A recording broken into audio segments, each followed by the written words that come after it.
साथियों नमस्कार, मैं विनय आपका स्वागत करता हूं आपके अपने YouTube channel our past and future पर।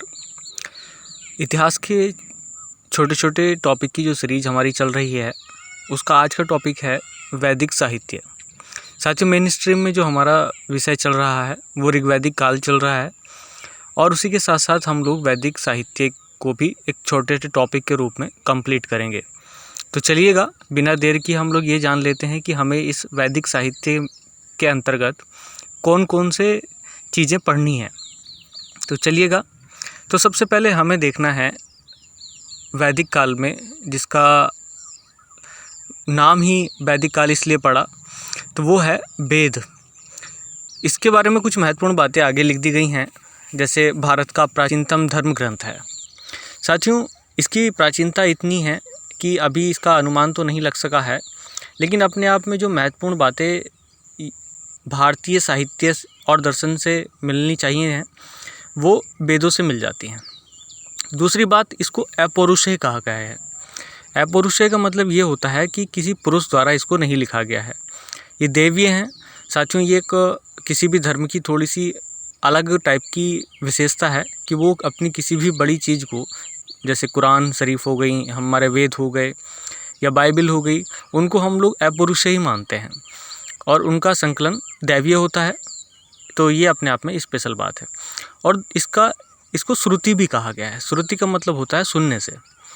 अब क्योंकि इनका जो रखरखाव किया गया या इनको जो बना करके रखा गया वो श्रवण माध्यम से बना करके रखा गया, यानी कि होता ये था कि गुरु अपने शिष्यों को सुनाता था वैदिक काल में और शिष्य उसको एज इट इज़ याद कर लेते थे। फिर वो पीढ़ी दर पीढ़ी ऐसे चलता रहता था और इसी वजह से इस वेद वाली सिस्टम को श्रुति साहित्य भी कहा गया है।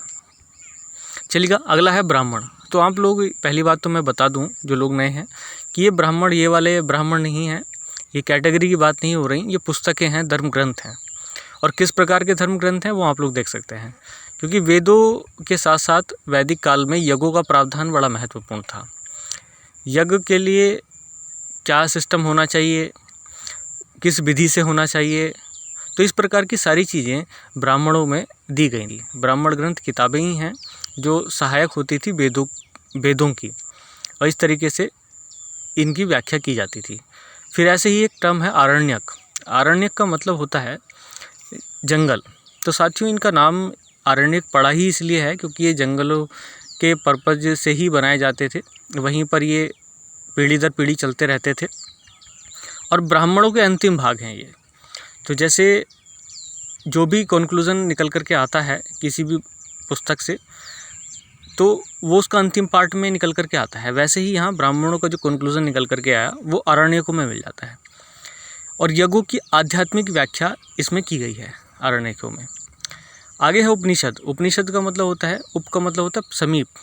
तो गुरु के समीप बैठ कर के जो किताबें लिखी गई, ये जो पुस्तकें संकलित की गई, उसे उपनिषद कहा जाता है। उपनिषदों की संख्या 108 है और ये वैदिक साहित्य के अंतिम भाग हैं, यानी कि ये सारा कंक्लूड करते हैं हमारे वैदिक साहित्य को। और ज्ञान मार्ग की रचना है। ये बात हम लोग पहले भी देख चुके हैं कि ये कर्मकांड को प्रेरित न करते हुए ये उसके दर्शन पर आधारित हैं। तो दर्शन वाला जो पार्ट है वो हमारा उपनिषदों में मिलता है और वेदों में मिलते हैं कर्मकांड।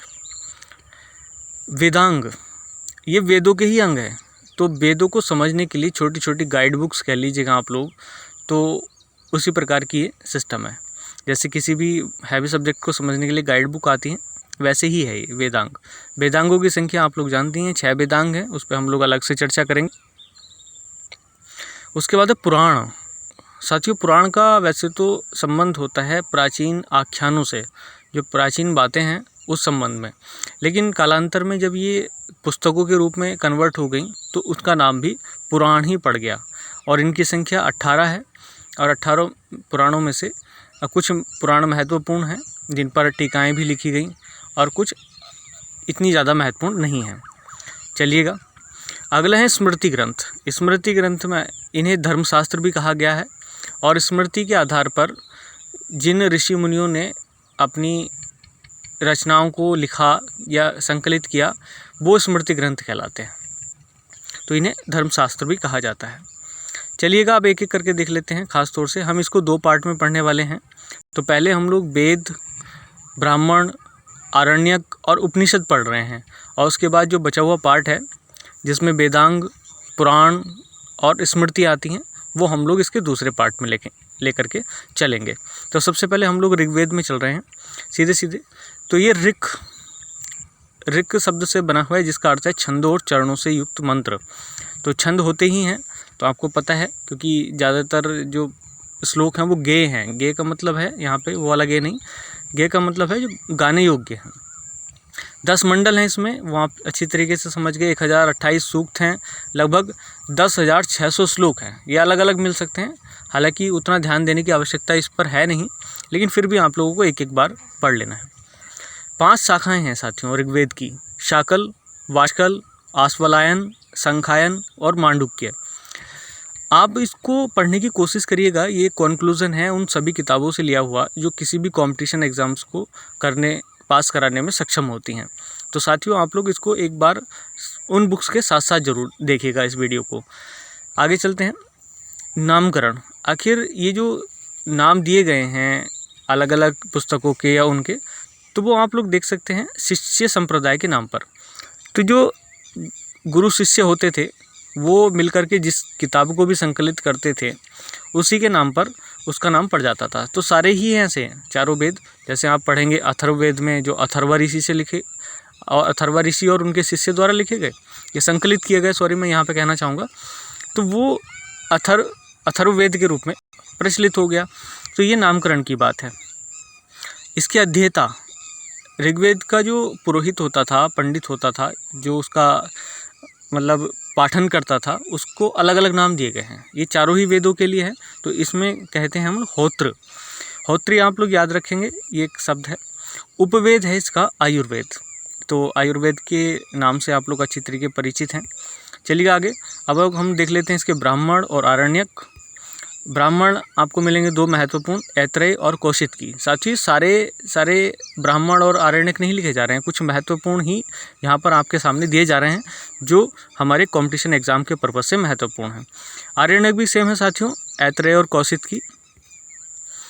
अब आपको पढ़ना है कि यहाँ उपनिषद भी यही हैं, ऐत्रेय और कौशिकी। साथियों नाम एक से मिल रहे हैं तो कन्फ्यूज़ होने की आवश्यकता है नहीं, बल्कि आसानी होगी। ऐत्रेय जो आपका ब्राह्मण है उसमें कुछ खास बात है, तो वो देख लीजिएगा। इसमें राज्याभिषेक के विभिन्न यज्ञ विधान दिए गए हैं। तो राज्याभिषेक का जो वर्णन मिलता है वो ऐत्रेय ब्राह्मण में मिलता है, और समुद्र का वर्णन।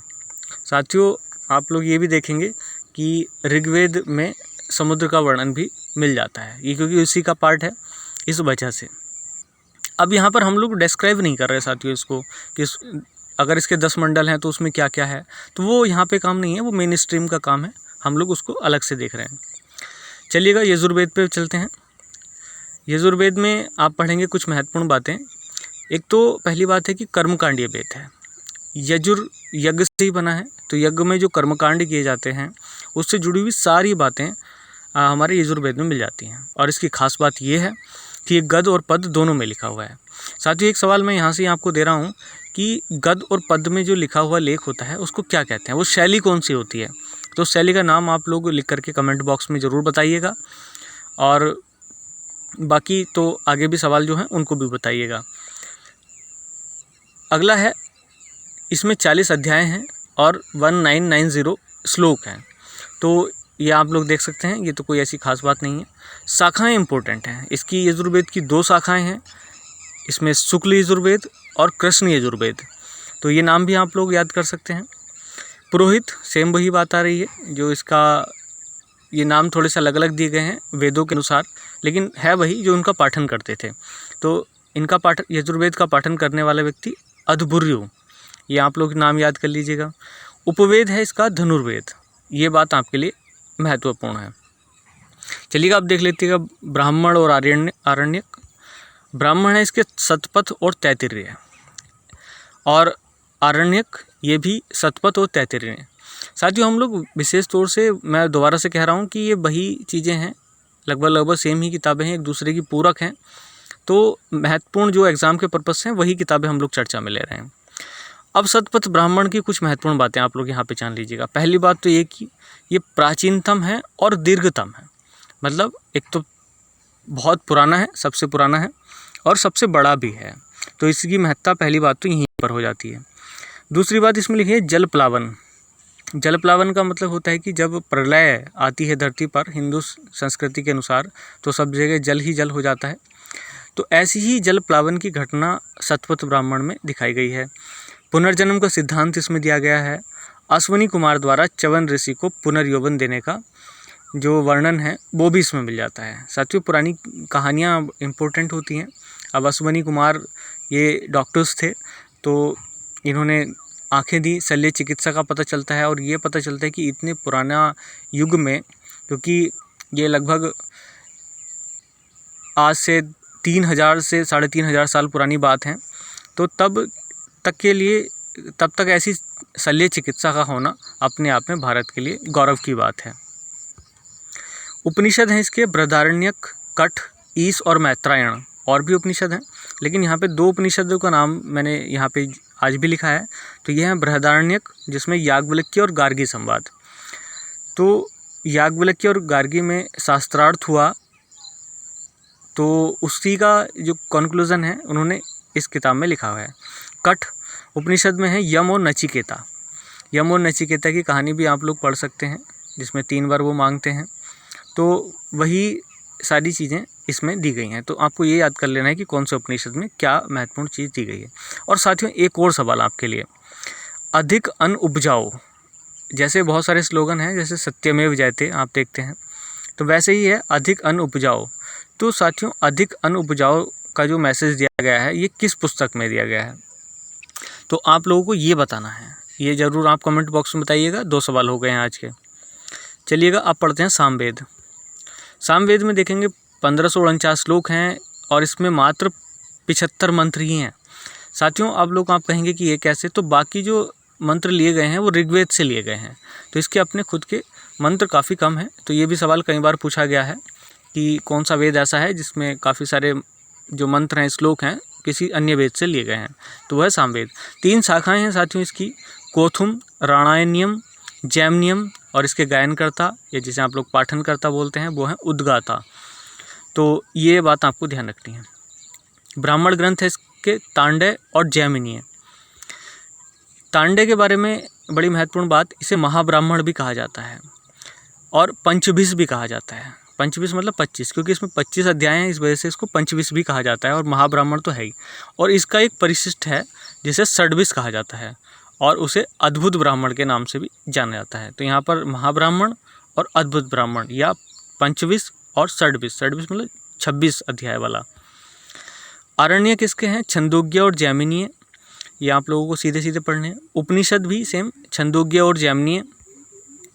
छंदोग्य के बारे में आप लोग देखेंगे देवकी पुत्र कृष्ण का उल्लेख यहाँ पर किया जाता है और प्रथम 3 आश्रमों का वर्णन यहाँ पर किया गया है। साथियों, आप लोग रिपीट कर लीजिएगा और पॉसिबल हो तो कमेंट बॉक्स में ये भी लिख करके बताइएगा कि प्रथम बार किस उपनिषद में 4 आश्रमों का वर्णन किया गया। इसको हम पहले चर्चा में ले चुके हैं, तो उसको लिख करके बताएं। और साथ में अरुणी और श्वेत केतु के बीच जो संवाद है उस संवाद को भी सामवेद में कंक्लूड किया गया है या लिखा गया है। चलिएगा, अब देखते हैं अथर्ववेद। अथर्ववेद में क्या बातें हैं। एक तो अथर्व ऋषि के नाम पर, अथर्व ऋषि और उनके शिष्य ने मिलकर के ये पूरा किया।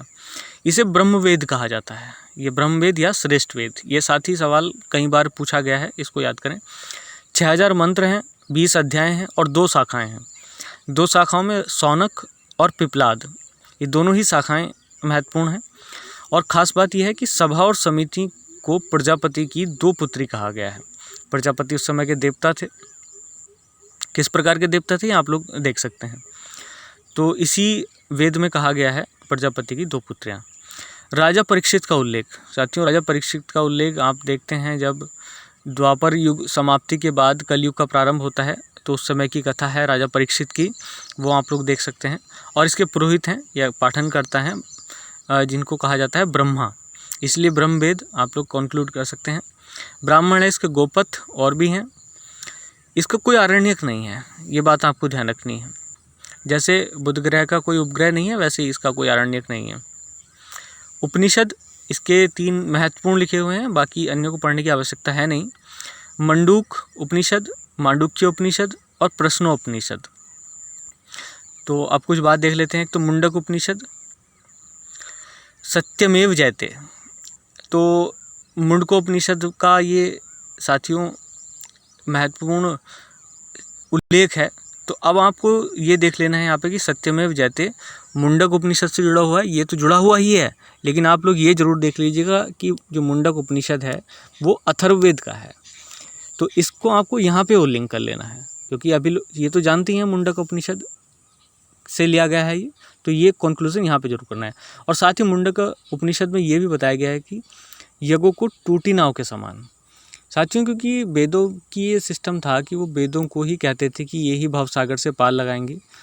तो बाद में उनको बताया गया कि यज्ञ कर्मकांड करने से कोई व्यक्ति पार नहीं हो जाता भवसागर से। तो ऐसे कुछ बताया गया थ्योरी, और उसका खंडन किया गया। मांडुक्य उपनिषद के बारे में जो इम्पोर्टेंट बात है वो साथियों आप लोग अच्छी तरीके से जानते हैं। ये है सबसे छोटा उपनिषद, ये बात भी आप लोग देख चुके हैं। तो ये बात अभी तक की पूरी हो गई है हमारी। और साथियों, मैं ये आपसे रिक्वेस्ट भी करूँगा और कहूँगा भी, सलाह भी है कि आप लोग जब ये देख रहे हों तो उसके साथ साथ आप लोग पिछली हमारी ऋग्वैदिक काल की सीरीज को ज़रूर देख लें। उसके 2 पार्ट हैं। बस मैं इतना ही कहना चाहूँगा। आज के लिए इतना ही। जय हिंद, जय भारत।